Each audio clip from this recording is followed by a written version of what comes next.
educator, author, and consultant. He writes for the New American Magazine and WorldNet Daily. And the website is thenewamerican.com. I've gone over the different permutations of the UN treaty. I remember their small arms treaty they tried to get ratified by the U.S.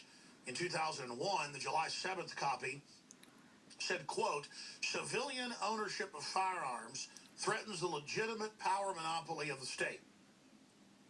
Now, that's a very true statement, except for one word, legitimate. Civilian ownership of firearms threatens the power monopoly of the state. That's a true statement. Not civilian ownership of firearms threatens the legitimate power monopoly of the state.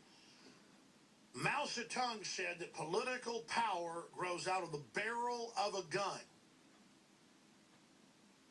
And the Chinese historians believe he killed 84 million people. The CIA says it's 66 million. The CIA, and I'd always heard this from the folks at the John Birch Society, the New American, and whistleblowers, and they're making some congressional testimony. But it was declassified 15 years ago, and it's even been on History Channel, that the CIA did send rifles with no firing pins or bolts to Chiang Kai-shek and the Nationalists, that they did secretly arm Mao Zedong, and there was even a faction of U.S. government people there, from Army intelligence and others, that they helped people like John Birch, who they killed, tortured and killed, that's why it's called John Birch Society, roll up and put the communists in charge. And David Rockefeller wrote his famous op-ed when, I think it was 76 or 77, when Mao died, praising what he did. He killed about triple what Hitler did and about double what Stalin did. Greatest mass murderers in history. Mao Zedong, Joe Stalin, V.I. Lenin, Adolf Hitler has fourth place, ladies and gentlemen. Fourth place. Fourth place. And they praise him. And the guys just found the op-ed piece from the New York Times. Was my history right that it was 76? I forget what year it was. 77? We can put that back on screen, that New York Times. From a China traveler, David Rockefeller.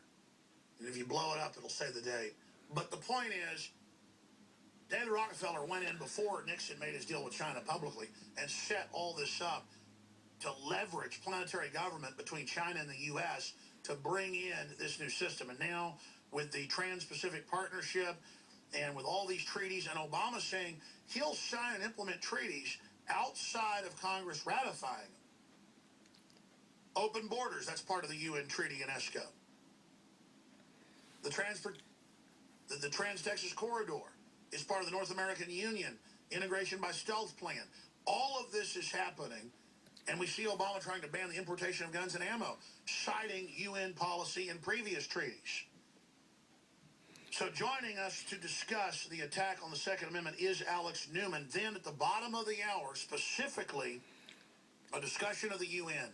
I want to explain something. People always say, get us out of the UN, get rid of the UN. It's the problem. It is the problem. But robber barons in our country, in Europe, and in China, and in the UK created it. The Rockefellers gave the land in New York